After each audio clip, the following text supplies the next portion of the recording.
berdoa. Berdoa dimulai.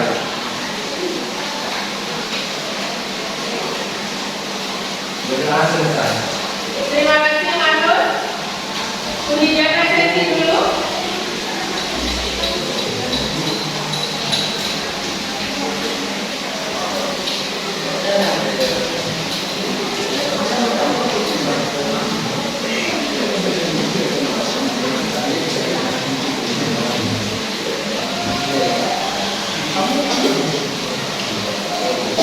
Ahmad Raihan, Ibu. Ahmad Farid Jamil, Ahmad Arif, Ali Husman, Ibu. Anissa Febiola, Ali Afrizal, Atira, Elmiati, Igusti Ayu, Air. Vika, Ismiatun, Jovi, Ada Bu. Mila Novan, Agus, Bukan Ibu. Fokus. Ahmad Sakit, Sakit. Sakit Bu. Halo Bu. Oh, Agus apa? Ahmad Sakit, Oh, sakit. Truk. Mahmud, Ada Bu. Nur Aliza, Reza Fendi, Ada Bu. Vicky Harisman, Iya. Rita Kamal, Sufi Nasul, Uswakun, Oke. Sias Baladi. Hadir Bu. Wajib Bu.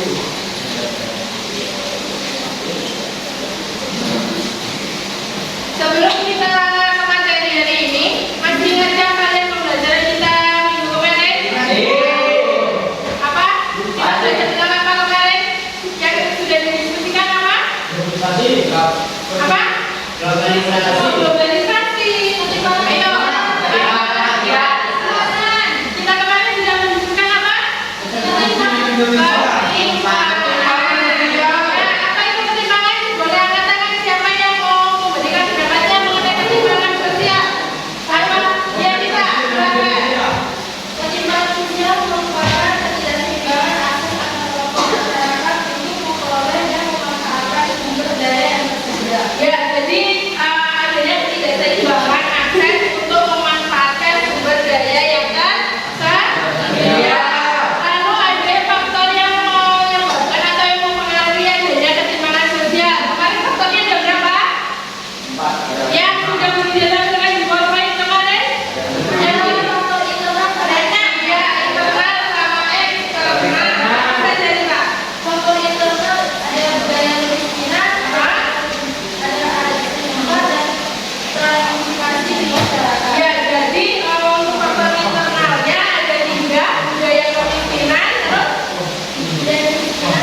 Indonesia.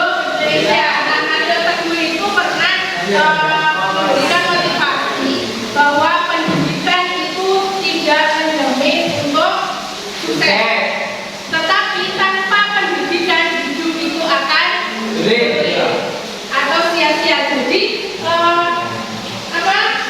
pendidikan itu tidak menjamin kalian untuk sukses, tetapi paling tidak membekali kalian untuk di masa depan. Nah, kalau kalian tidak memiliki pendidikan, hidup kita juga akan sulit. Sulitnya misalkan apa? Sekarang pekerjaan itu minimal apa lulusan apa?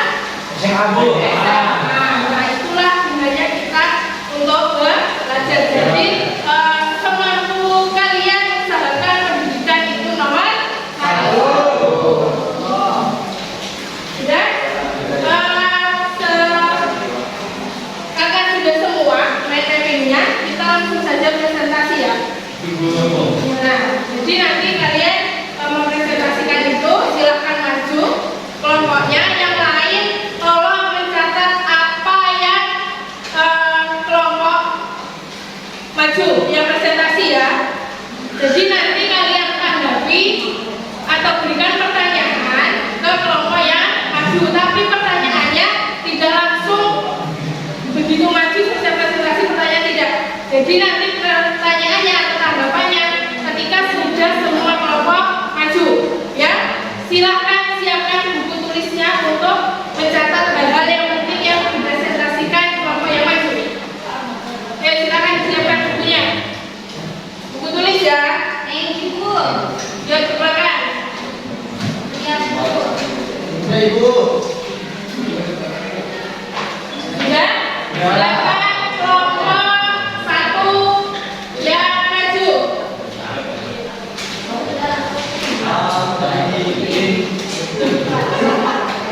Ya, kelompok 1.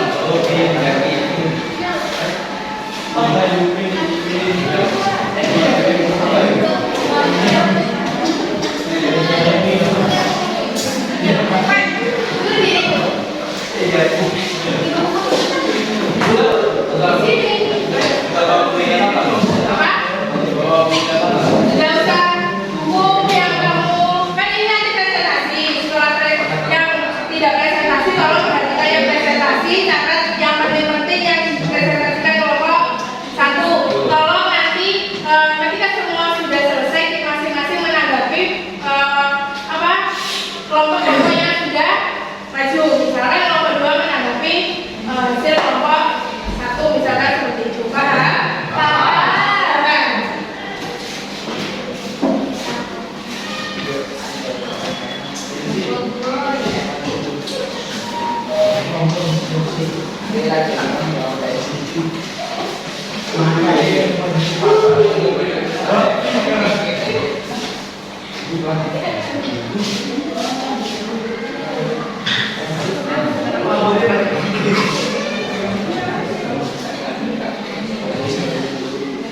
Assalamualaikum warahmatullahi wabarakatuh.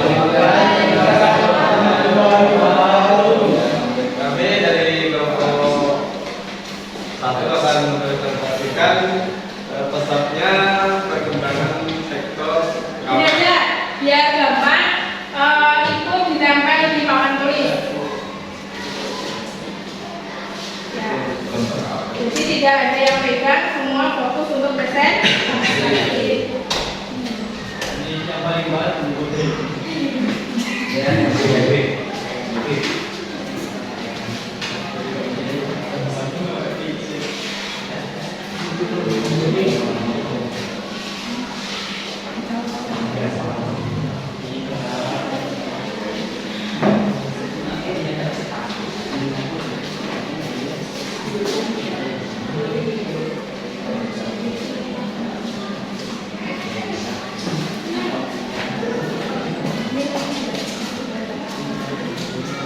Nah, silakan mulai. Assalamualaikum warahmatullahi wabarakatuh.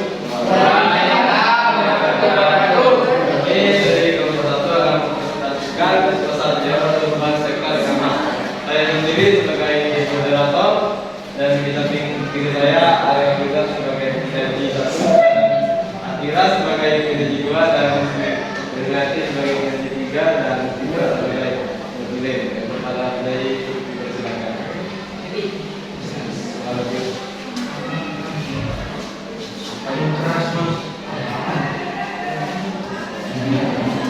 Transaksi emas mencapai Rp 108 triliun di sektor logistik, sangat melesat nilai transaksi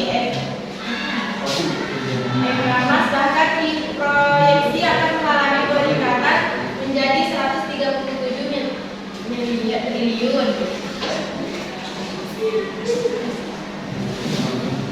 Pada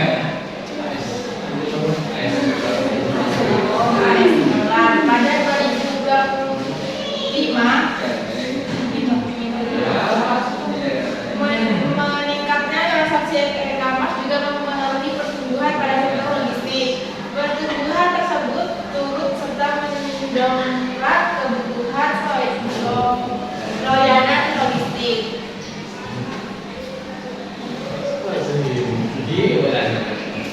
Itu ya.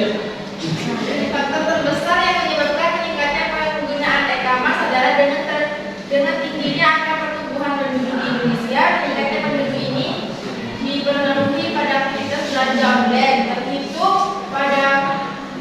terhitung jumlah transaksi yang dilakukan di marketplace naik 23% dan menjual tahunan e-commerce mencapai 15,4%. Bahkan penjualan nilai transaksi e-commerce naik 54% dan terus naik menjadi USD 83 miliar pada 2025.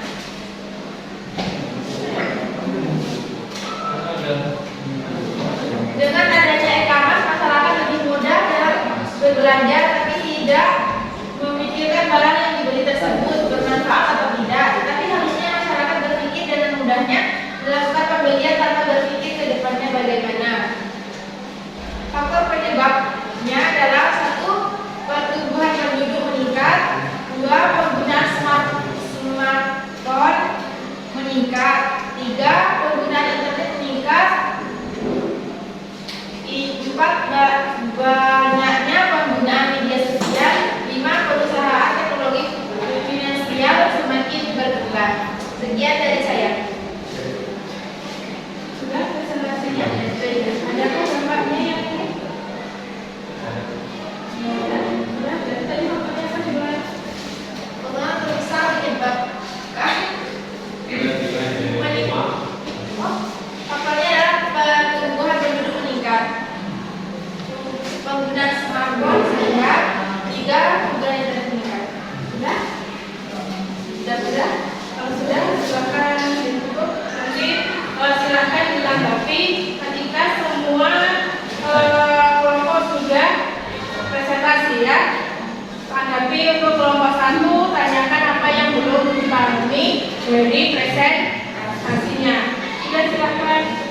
Dan sekian presentasi dari kami.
Assalamualaikum warahmatullahi wabarakatuh. Baiklah, di sini kami akan mempresentasikan hasil kerja kelompok kami, yang mana materinya itu tentang potret kemiskinan sini saya sebagai moderator dan di sebelah kiri saya ini sebagai penyanyi satu dan di sebelah kirinya lagi sebagai penyanyi dua, di sebelah kirinya lagi sebagai penambah penyanyi dan di sebelah kirinya lagi sebagai tituler. Baiklah, pada penyanyi satu, persilakan untuk membacakan materi. Baiklah, saya akan membacakan materi ini tentang potret kemiskinan di Indonesia. Anak-anak asli Papua menempuh 7 km jalan kaki ke sekolah. Kondisi ekonomi yang himpit membuat mereka tidak mampu membeli sepeda-sepeda atau alat transportasi pribadi lainnya seakan menjadi barang teramat mewah. Potret kemiskinan itu diungkap Menteri Sosial Risma Harani. Saya tanya, kalian pengen apa? Sepeda, karena selama ini mereka harus jalan kaki kurang lebih 7 km menuju sekolah. Hal ini diungkapkan oleh ujar Mensos Risma di Jakarta. Kemiskinan juga memiliki faktor penyebab, diantaranya keterbatasan sumber daya, pertumbuhan penduduk tinggi, distribusi pendapatan tidak merata, lapangan pekerjaan sedikit, dan pendidikan rendah, kualitas kesehatan buruk, dan harga kebutuhan yang tinggi. Hal tersebut juga memiliki dampak yang diantaranya Memiliki dampak kemiskinan yang diantaranya adalah kriminalitas tinggi, angka kematian tinggi, pengangguran tinggi, muncul berbagai masalah kesehatan, akses mendapat pendidikan tertutup, tingkat kelaparan tinggi, dan konflik yang terjadi di masyarakat yang lebih besar. kemiskinan juga menjadi faktor utama permasalahan di negara kita. Berdasarkan data yang saya dapatkan dari Badan Pusat Statistik, tingkat kemiskinan di perkotaan itu menurun menjadi 7,50% pada tahun 2022 yang pada sebelumnya 7,60%. Sementara di penduduk miskin yang ada di tingkat desa itu mengalami penurunan sebesar 12,29% pada tahun 2022 yang sebelumnya pada tahun 2021 itu sebesar 12,53%. Sekian penjelasan dari materi kelompok kami. Baiklah, kami tutup presentasi kali ini. Kurang lebihnya mohon maaf. Wassalamualaikum warahmatullahi wabarakatuh. Waalaikumsalam warahmatullahi wabarakatuh. Silakan untuk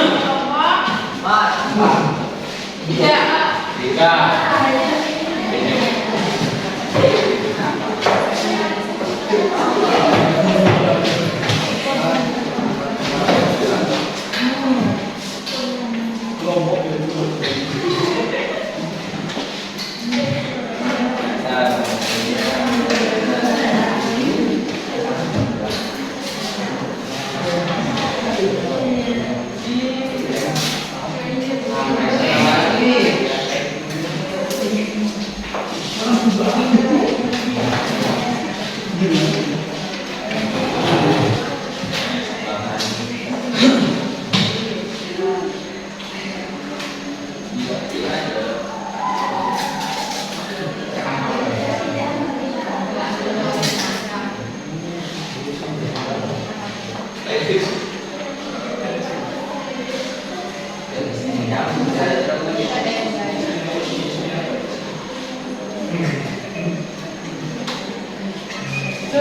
Gimana mau membuka presentasi sebuah kebutuhan? Iya. Kok ini mulai? Jangan buat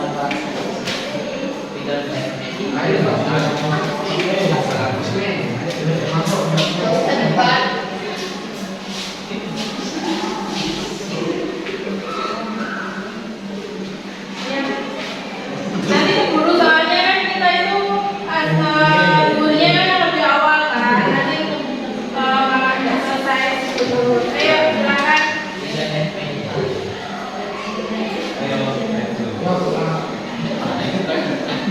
Loh, kok ketawa terus ayo? Karena nomor tinggal keluar aja. Sip. Ayo. Iya.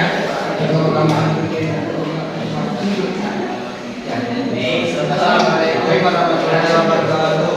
Waalaikumsalam warahmatullahi wabarakatuh. Kami di sini dari kelompok 3. mempresentasikan mengenai pandemi COVID-19 yang melebar kesenjangan. Saya di sini Jovenda sebagai moderator. Lela sebagai penyanyi satu dan Kalian itu menertawakan apa dong? sebagai penyanyi dua dan Maaf sebagai tituler. Baiklah, kepada penyanyi satu yang silakan. Ulangi, bukan ulangi. Biar tidak ketawa. Assalamualaikum warahmatullahi wabarakatuh. Waalaikumsalam warahmatullahi wabarakatuh. Kami di sini dari kelompok 4 akan mempresentasikan mengenai hasil kerja kelompok kami mengenai pandemi COVID-19 yang melebar kesenjangan.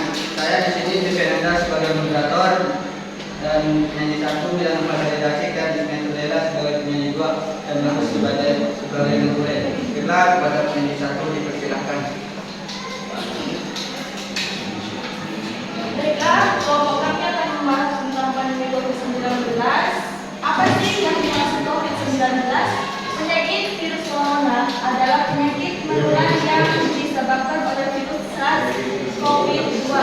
Sebagian besar orang yang tertular COVID-19 akan mengalami gejala ringan hingga sedang dan akan diikuti tanpa penanganan khusus. Namun, sebagian orang akan mengalami penyakit parah dan memerlukan bantuan medis. Apa itu memperlebar kesenjangan? Memperlebar kesenjangan sosial adalah ketidakseimbangan, perbedaan dan juga jarang memisah yang hadir dan dalam tatanan masyarakat. Adapun dampak dari pandemi COVID-19. Dampak terluas di berbagai sektor, khususnya tentang ketersediaan lapangan kerja, di pekerjaan rumah, bersama khususnya pengakomodasian akibat efisien dan sektor bisnis atau ekonomi. Dampak bagi peserta didik. Setidaknya terdapat 3 potensi dampak sosial negatif berkepanjangan yang mengancam peserta didik akibat efek pandemi COVID.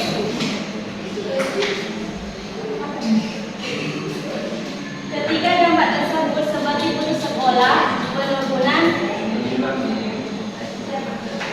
belajar serta kekerasan pada anak dan risiko eksternal.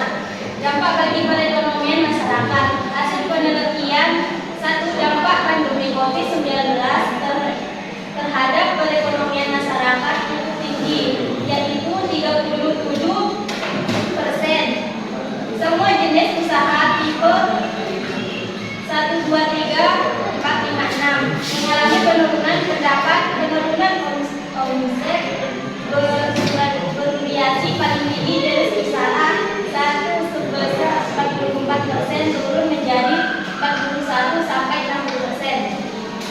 Baiklah, demikian hasil presentasi dari kelompok kami. Kurang lebihnya mohon maaf. Wassalamualaikum warahmatullahi wabarakatuh. Waalaikumsalam.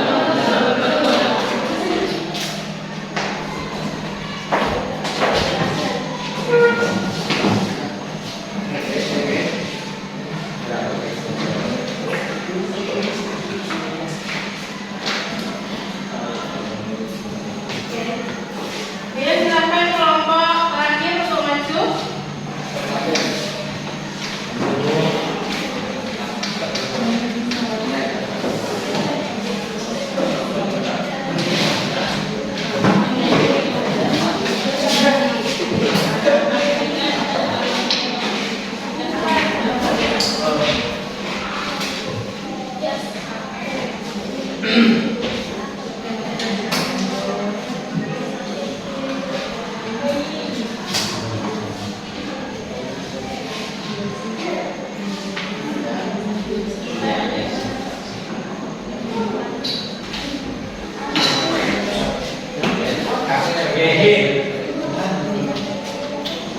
Assalamualaikum warahmatullahi wabarakatuh. Waalaikumsalam warahmatullahi wabarakatuh.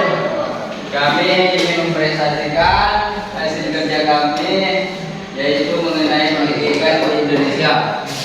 Kami ikut saya sebagai moderator dan sebagai saya sebagai penyanyi satu yaitu Dias Badadi, dan Rita Kamalawara sebagai penyanyi dua, dan Ricky sebagai penyanyi tiga,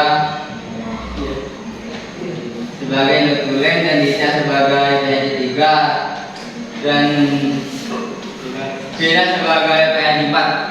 Biasa. Baiklah, saya serahkan kepada penyanyi satu.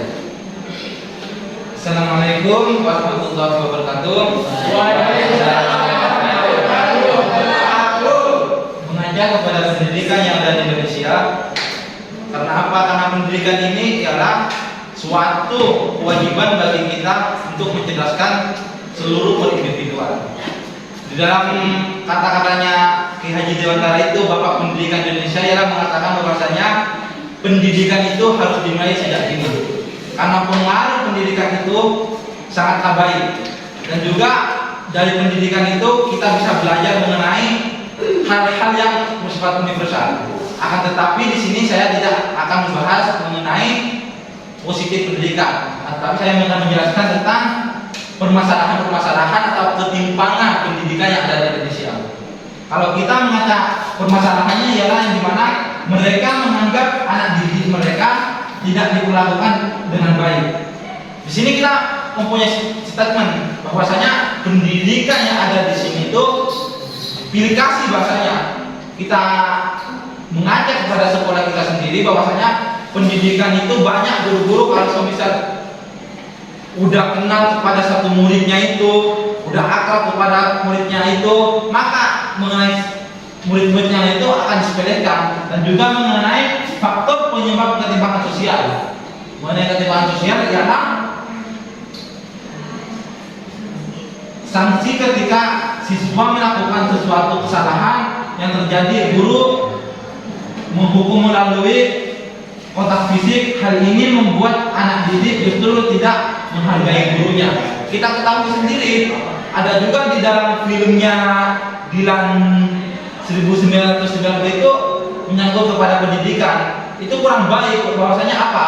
Karena guru itu sifatnya sekarang harus bisa mengayomi kepada siswanya sendiri. Bagaimana guru itu tidak bisa kalau menyangsi kepada murid itu tidak berkontak fisik langsung. Dan mungkin saya serahkan lagi kepada kepada penyanyi dua.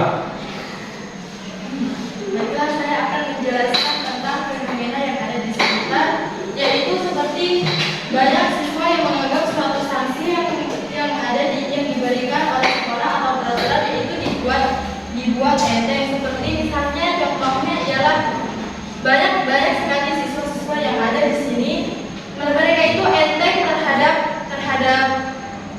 pelanggaran-pelanggaran yang ada di sekolah, seperti contohnya keterlambatan.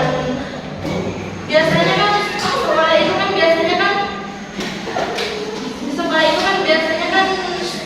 jam 7 masih, sedangkan siswa itu kadang berangkat ke sekolah itu tidak sesuai dengan peraturan yang ada di sekolah. Dan seperti contohnya menghargai guru. Mereka itu kalau seumpamanya guru datang ke kelas, mereka itu tidak menghargai guru. Seperti contohnya kalau misal guru menjelaskan sesuatu tentang materi yang diberikan guru, justru siswa itu tidak mendengarkan, malah bermain-main HP atau makan-makan. Justru itulah yang membuat siswa itu enteng terhadap peraturan yang ada di sekolah kita. Jadi kalau misal kita ingin menuntaskan permasalahannya, akan kita diskusikan lagi. Selebihnya mungkin itu dari kelompok kami, kelompok 4 tentunya mari kita berdiskusi nanti. Baiklah, kita akhiri kelompok kami. Kurang lebihnya mohon maaf. Wassalamualaikum warahmatullahi wabarakatuh.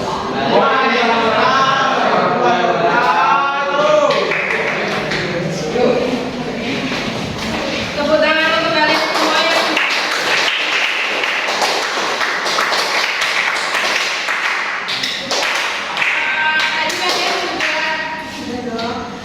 kalian sudah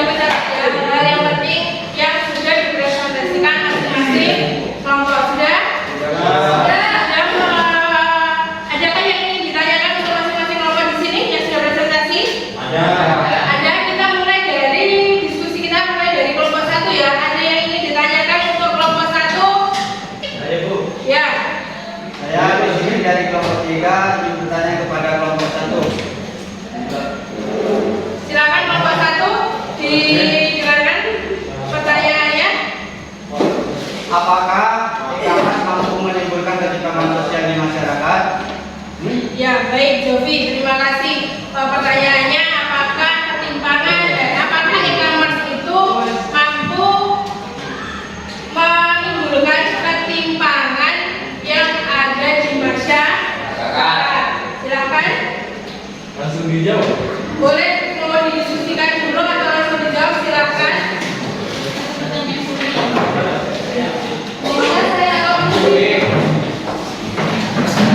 Silakan kelompoknya Jovi didengarkan. Baiklah, saya akan menjawab pertanyaan dari Jovi. Kalau menurut kelompok kami, meningkatnya e-commerce memberi dampak yang baik untuk UKM di Indonesia. Namun juga memberi dampak menimbulkan ketimpangan di masyarakat. Karena masyarakat yang mohon maaf di kalangan bawah ini tidak dapat mengakses e-commerce karena keterbatasan. Misalkan yang tidak memiliki HP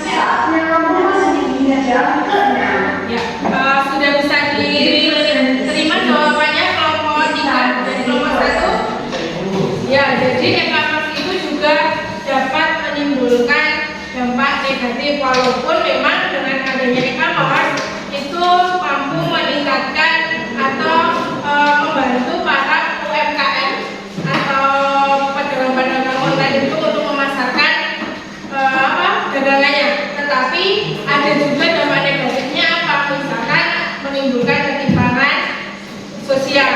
Bagaimana maksudnya untuk kalangan-kalangan menengah ke atas itu dengan mudah dia bisa mengakses e-commerce karena ya yang pertama HP sudah menunjang, yang kedua pendapatan juga sudah cukup. Tetapi kalau kita lihat lagi seperti video yang sudah dia tampilkan minggu kemarin ya, masih ingat antara si bapak yang dia untuk makan saja harus mencampur dengan yang kaya yang rumahnya mewah, itu kan sudah terlihat ya orang-orang yang seperti bapaknya itu dia cukup untuk makan saja sudah bersyukur, sudah tidak memikirkan lagi bagaimana untuk istilahnya berbelanja lah di e-commerce tersebut. Paham?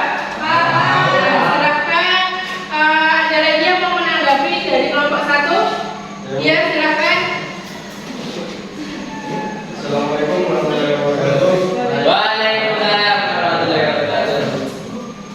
Baiklah, saya perwakilan dari kelompok 1 ingin bertanya.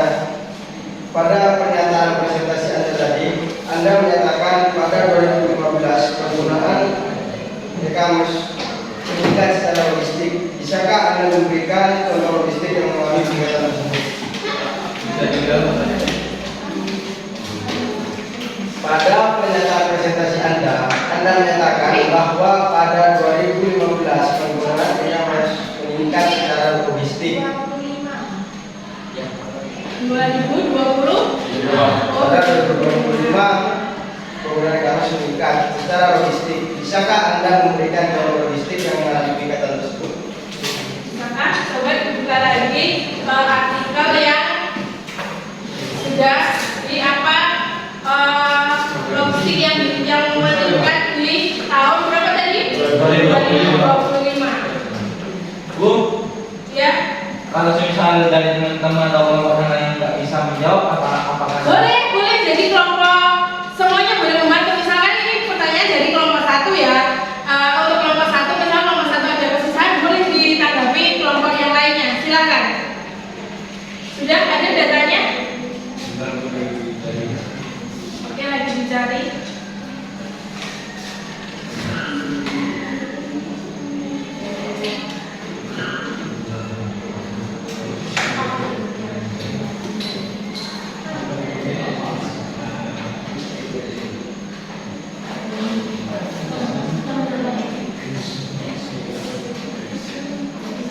Tadi yang ditanyakan apa? peningkatan logistik? Logistik. Ya, peningkatan logistik pada e-commerce. Apa saja di tahun 2020? Gimana ada yang menanggapi? Silakan. Yang sudah Mas, coba ulang pertanyaannya sih, Mas. coba dibilang. Nanti kelompok 1 bisa nanti ya kalau datanya sudah Pada 2025 penggunaan e-commerce meningkat secara logistik. Bisakah Anda memberikan contoh logistik yang mengalami peningkatan tersebut? Baik, mungkin saya sedikit membantu mengenai kelompok 1, yang dimana pertanyaan dari saudara Mas Adil itu menanyakan mengenai peningkatan logistik di tahun 2025 mengenai e-commerce. Jadi, kalau menurut saya, kenapa di 2025 itu peneliti itu sudah mempunyai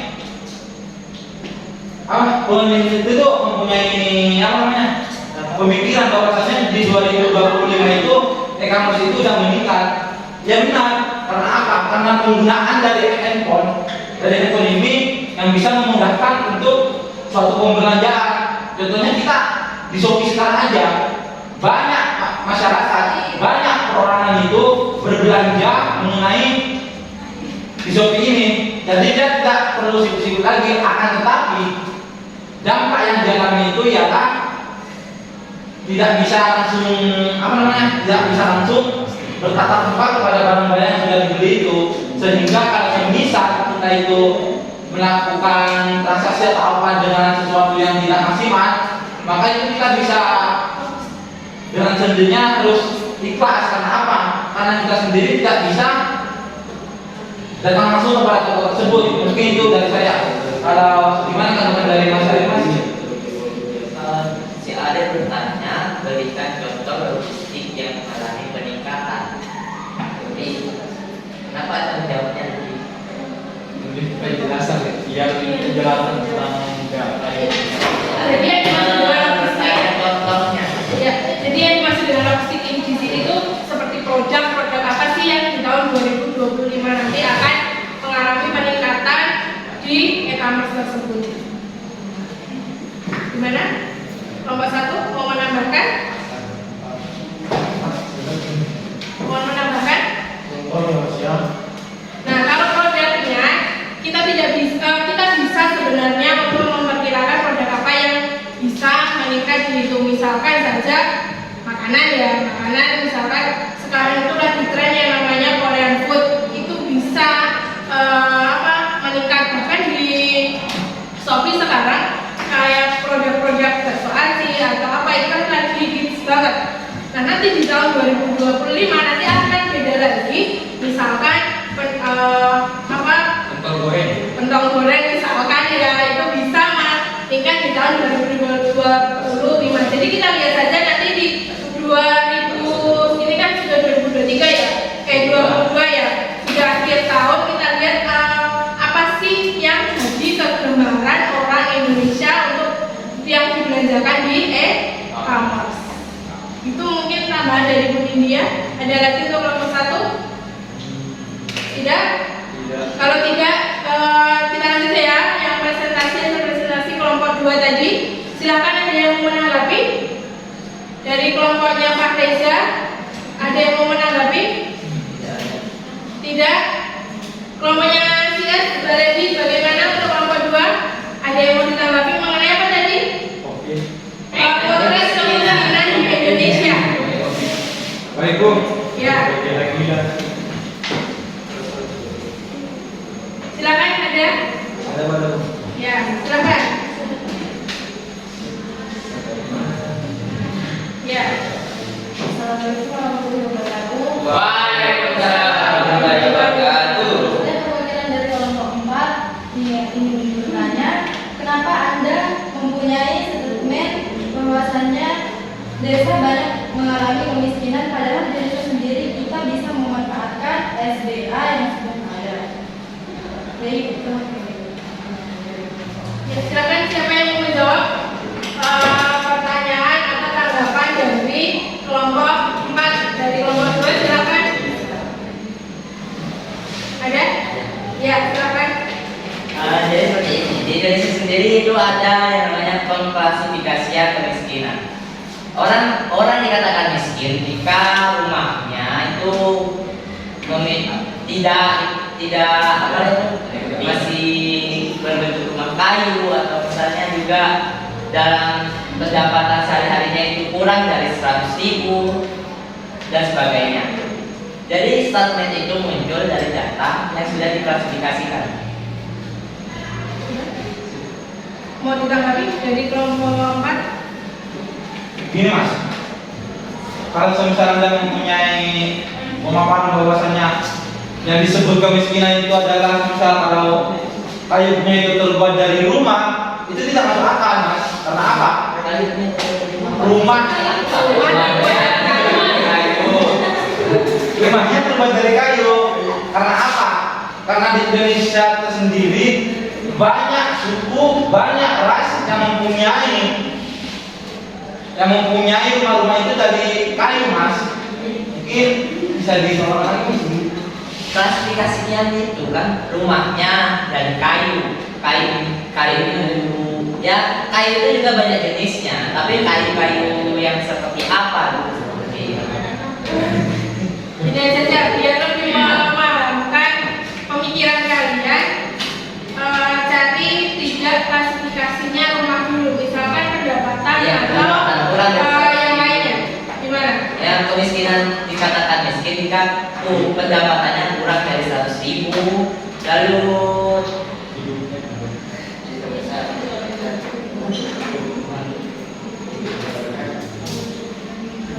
Silakan yang anggota lain mau menambahkan? Ya. Jadi gini, mungkin kemiskinan yang dimaksud oleh Pak Reza ini mungkin kemiskinan dari segi kehidupannya atau dari segi mereka itu bagaimana sih cara hidupnya atau bagaimana sih cara perjalanan dalam hidupnya gitu. Misalnya nih ya, kayak semisal mau beli makanan gitu. Kalau orang kaya kan mau beli makanan itu langsung beli aja, nggak perlu mikir 2 kali, nggak perlu mikir kelamaan gitu. Sementara kalau orang miskin itu kalau mau beli makanan itu mereka mikir dan mereka kayak mencicil gitu, mencicil makanan yang mau mereka beli gitu. Biar apa ya? Biar setiap harinya itu kebutuhannya itu tercukupi gitu. Jadi uangnya itu kayak nggak terlalu dihambur-hamburkan gitu. Seperti itu. Ya. Tapi gini Mas, di desa sendiri kan kita bisa memanfaatkan sumber daya alam yang sudah ada Mas. Kok kita repot-repot mau beli makanan itu padahal kan kita sendiri bisa memanfaatkan kekayaan tersebut. Oke. Jadi mungkin gini ya, kalau orang yang punya sawah, punya kebun sendiri, tanahnya sendiri mungkin bisa dibilang ya. Mereka kalau butuh makanan mungkin bisa menanam, misal kayak menanam ketela atau menanam pisang atau menanam apa gitu, tumbuhan-tumbuhan yang alami yang bisa dimakan gitu mungkin bisa. Tapi bagaimana dengan orang desa yang tidak punya sawah, tidak punya tanah sendiri, bahkan rumah pun mereka itu masih numpang sama pemerintah. Gimana? Ya. Ini Mas. Ya. jadi gini. Sebentar. Ya. Saya luruskan dulu pemikiran Anda yang gimana. Bahwasannya di desa itu justru kita gini Mas, di desa itu ya kita tidak mempunyai pajak ke pemerintah Mas. Karena di desa itu kita hidup dengan apa adanya. Contohnya di kalian sendiri, apakah ada di kalian kita melakukan pajak kepada pemerintah?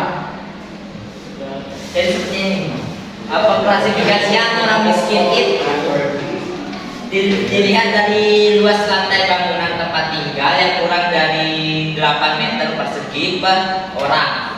Lalu jenis lantai tempat tinggal terbuat dari tanah atau bambu atau kayu olahan. Jenis dinding tempat tinggal dari bambu atau rumbia atau kayu berbatas rendah atau tembok yang diplester. Pengklasifikasian ini tidak melihat apakah dia memiliki tanah sebanyak berapa hektar. Meskipun juga dia memiliki tempat tinggal, tapi tempat tinggalnya ini tidak layak untuk dihuni dilihat oleh pemerintah. Ya, ini saya tambahkan ya. Nanti diskusi kalian bisa disambung karena kita juga karena perlu waktu ya, waktunya nanti udah masuk zuhur ya. Jadi gini, yang kemiskinan itu sebenarnya tidak harus di desa. Kalau di desa pun juga ada kemiskinan. Kita bisa lihat banyak rumah-rumah yang masih belum layak dihuni. Tetapi yang dikatakan si tadi, bagaimana kalau di desa itu kan gampang untuk memanfaatkan sumber daya alam yang tersedia. Iya benar, memang kita bisa memanfaatkan sumber daya alam yang tersedia.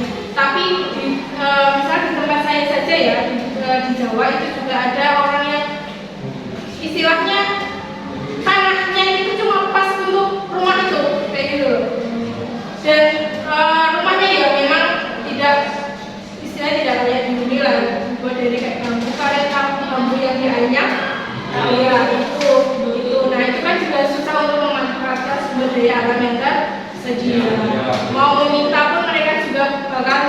dua kali kalau mau minta ke orang lain. Nah, kalau kita lihat di kota itu juga tidak harus di desa kemiskinan itu.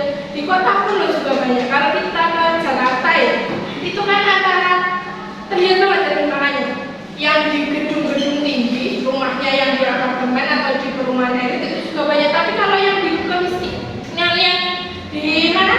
Di rel kereta api atau di bantaran kali itu rumah-rumahnya itu kan juga potret kemiskinan yang ada di Indonesia. Jadi kita di desa pun juga ada kemiskinan, di kota juga ada kemiskinan, dan kemiskinan yang dimaksud itu memang ada tarafnya atau gimana ya, kayak bukan persentase, lebih kepada orang yang dikatakan miskin itu yang bagaimana seperti itu. Misalkan kayak yang disebutkan tadi siapa, Pak Reza, pendapatannya sehari itu kurang dari 100.000, itu juga bisa dikatakan miskin. Jadi ada spesifikasinya tersendiri. Ya, itu tambahan dari Bu Ningya. Ada yang menanggapi lagi? Tidak? Kalau tidak kita lanjut ke kelompok 3. Ada yang menanggapi kelompok 3? Ada? Ada tidak? Mengenai COVID-19 apa tadi? Menimbulkan atau memperlebar kesenjangan sosial. Ada yang mau menanggapi? Kalau tidak kita lanjut ke kelompok 4. Ada tidak? Tidak. Lanjut ke kelompok 4 kalau gitu. Kalau tidak, ya.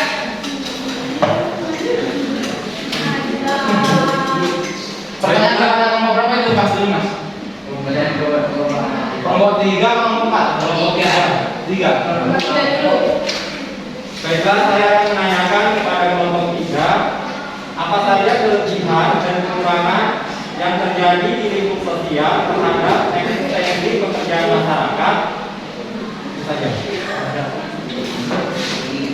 Hubungannya sama COVID-19 sama? Oh iya, baik, saya tambahkan terhadap eksistensi pekerjaan masyarakat dengan adanya pandemi COVID-19. Bisa diulang pertanyaannya? Bagaimana? Apa saja kelebihan dan kekurangan yang terjadi di lingkup sosial terhadap eksistensi pekerjaan masyarakat dengan adanya pandemi COVID-19? Bagaimana? Apa saja kekurangan dan kelebihan dari segi pekerjaan dengan adanya pandemi COVID-19? Silakan didiskusikan atau menjawab, atau ada dari kelompok lain yang mau menjawab, membantu menjawab. Jadi nanti yang masukan-masukan dari kelompok lain itu bisa kalian masukkan ke hasil pekerjaan kalian, baru nanti dikumpulkan ke media, ya. Apa kekurangan dan kelebihannya? Silakan yang mau menjawab.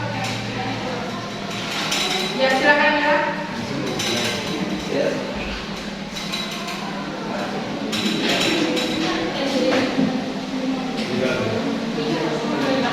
Dari sektor pekerjaan ya, khususnya atau lapangan pekerjaan. Bagaimana?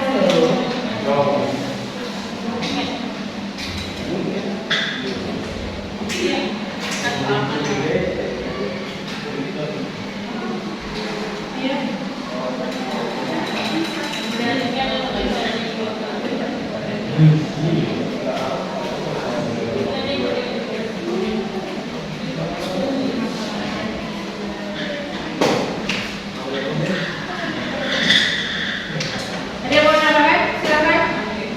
Tidak?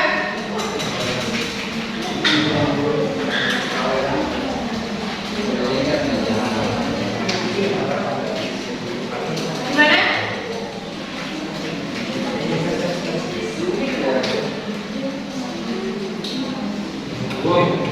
Ya, silakan siap.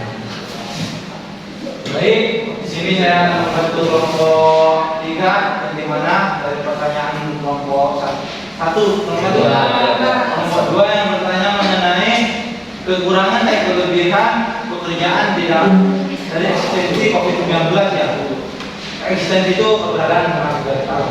Nah, di sini kita kalau mengaca dalam kekurangannya itu banyak sekali dampak dari kekurangan pekerjaan itu. Contohnya kepada masyarakat kecil, masyarakat yang dimana sumber pendapatannya itu ke bawah, sumber pendapatannya menengah ke bawah. Itu banyak sekali. Misalnya dari pekerjaan ojek itu kan di saat waktu Covid itu ojek itu dilarang oleh pemerintah, Mas. Itu contohnya. Dan juga kelebihannya itu ialah kita bisa menerapkan di Covid itu ialah perbelanjaan di shop, Mas. Gitu aja.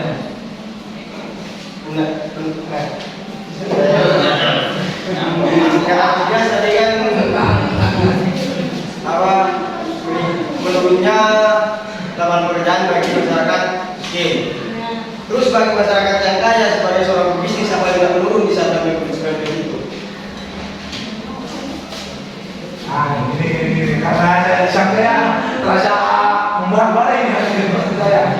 Gini, kalau dari itu kan sebenarnya apakah dari orang-orang kaya dari kalangan pebisnis juga tidak mengalami keperosotan ini gitu Mas? Ya, mengalami Mas, mengalami keperosotan. Memang mengalami, akan tetapi tidak sama dengan dampak dari masyarakat menengah ke bawah ini Mas penghasilannya.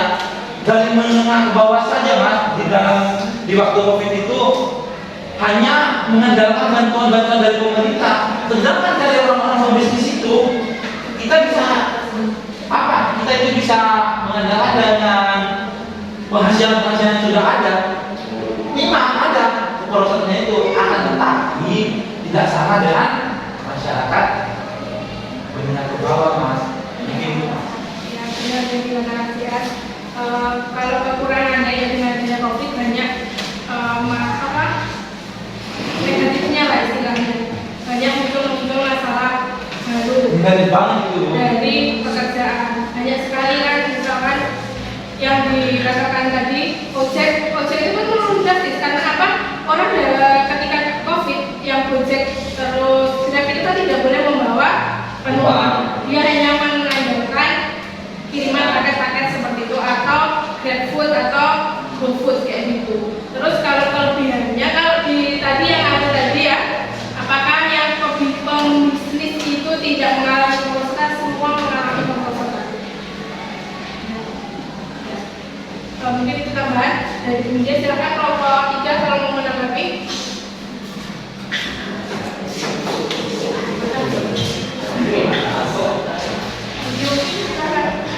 Dampak dari COVID-19, dampak negatifnya yaitu banyak yang di PHK sehingga pendapatan berkurang. Munculnya masalah baru yaitu pengangguran dan kemiskinan. Dan dampak positifnya lebih meningkatkan protokol kesehatan. Baik. Ya, ini ditambahkan. Jadi kalau yang apa tadi negatifnya memang banyak yang karyawan di PHK, muncul masalah baru pengangguran dan pendapatan mereka menurun. Kalau positifnya memang kita lebih meningkatkan protokol kesehatan di baik bekerja atau keluar rumah. Ya itu untuk kelompok 3. Sekarang silakan kelompok 4. Ada yang mau menanggapi?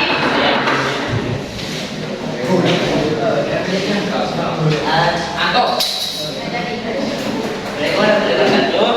Saya ingin menanggapi kelompok 4 yang bagaimana sih perbedaannya antara pendidikan di KKN ini dengan yang ada di Jawa, misalnya di kota atau dari Indonesia bagian barat dengan Indonesia bagian timur. Bukankah hal itu lebih penting?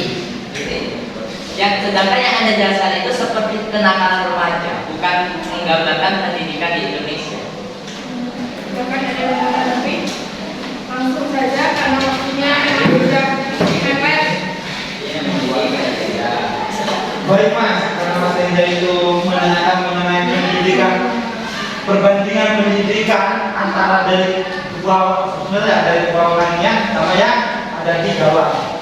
semua pendidikan itu sama saja mas, tidak ada yang dibanding-bandingkan. Akan tetapi yang menjadi orang utuhnya itu adalah kemajuan teknologi. Di bagian timur-timur itu ya teknologi atau industri itu sangat ini mas, sehingga pendidikan yang sekarang yang dimana basisnya itu sekarang pendidikan itu pakai ini semua mas, pakai internet mas.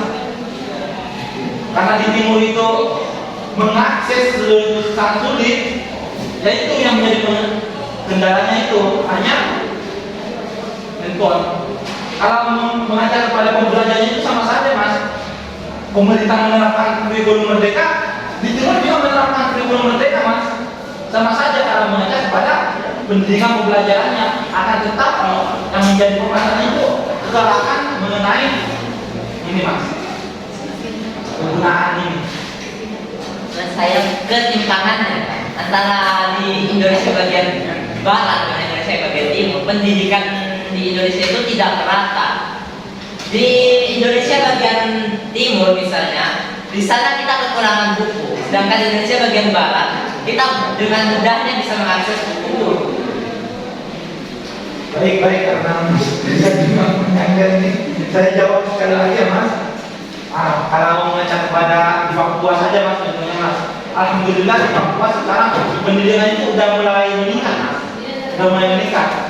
Saya berita-berita pendidikan di Papua itu sudah meningkat di itu. Yang menjadi pertanyaan itu adalah mengenai apa? Mengenai ketimpangan, mengenai bukunya. Kalau itu mas tidak menjadi persoalan mas. Nah itu akan, tapi sistem pembelajarannya ini loh bagaimana bisa optimal.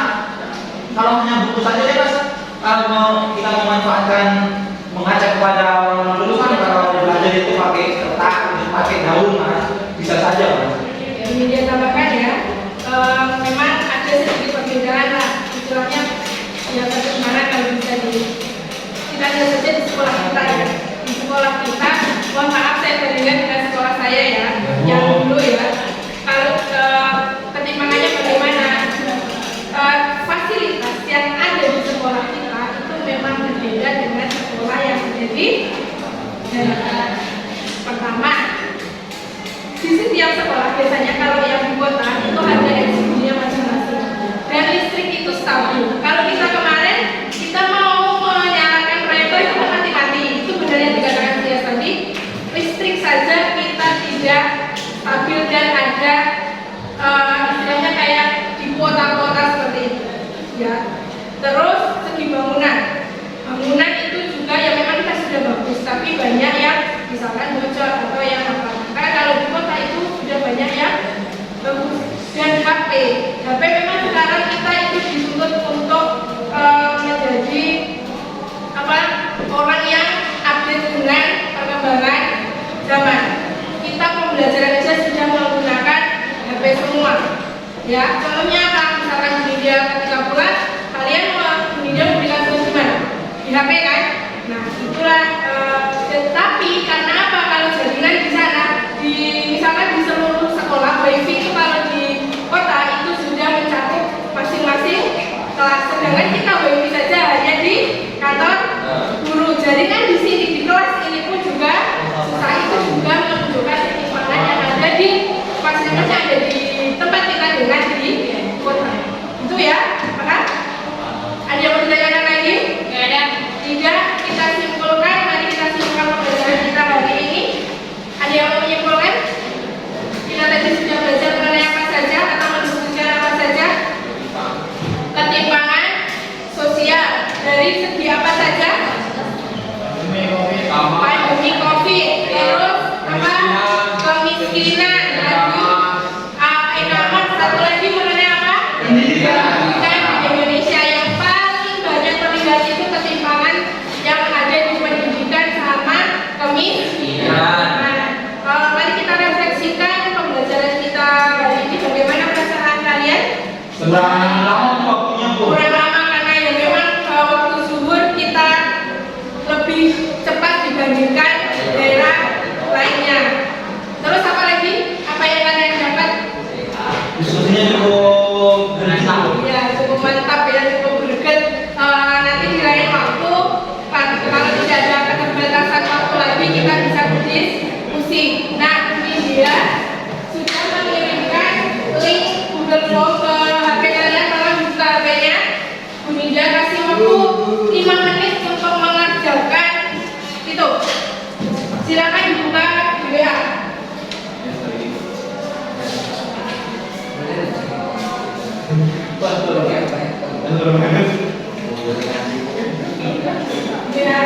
Sudah bisa di WA kita, di WA Guru Sosiologi ya.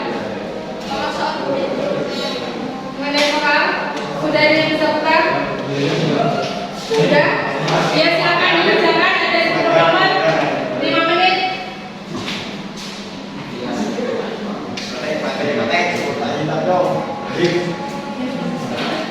Siapa yang sudah bisa buka? Sudah semua?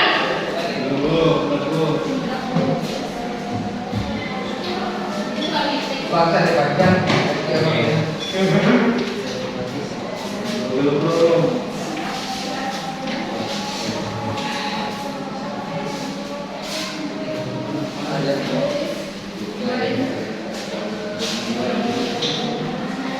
Itu sudah langsung keluar nanti nilainya. Iya.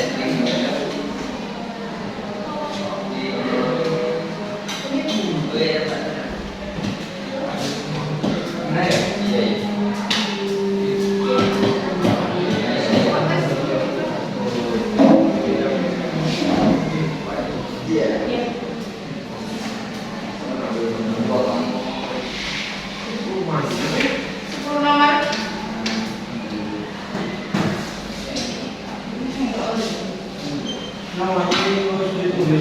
Tiga salah.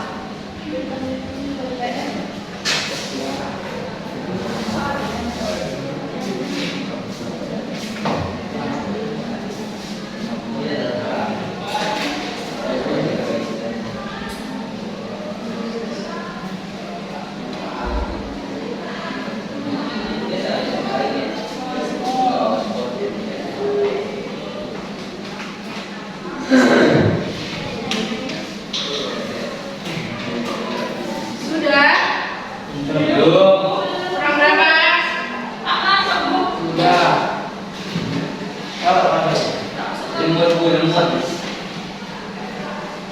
Karena ada lagi ditambah hujan. Ya.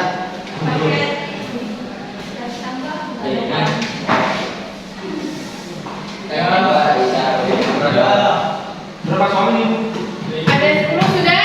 Yuk, kalau sudah nanti Bu Dindia cek lagi hasilnya di atau Bu Dindia untuk pertemuan berikutnya nanti saya infokan hasilnya ya. Sudah? Untuk pertemuan berikutnya kita nanti akan belajar mengenai bentuk-bentuk ketimpangan sosial serta dampak yang ditimbulkan oleh ketimpangan sosial. Nah, sebelum kita akhiri pembelajaran, alangkah baiknya kita berdoa terlebih dahulu. Silakan Reza Fendi dipimpin berdoa. Ya, HP-nya ditutup dulu. Terima dulu ya, gerak sebelum kita mengakhiri pelajaran ini. Biar kita baca doa di dalam kita masing-masing. Berdoa dimulai.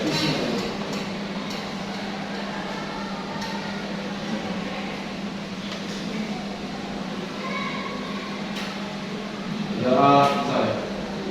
Terima kasih Reza, Bu Nindya Piri. Wassalamualaikum warahmatullahi wabarakatuh. Waalaikumsalam.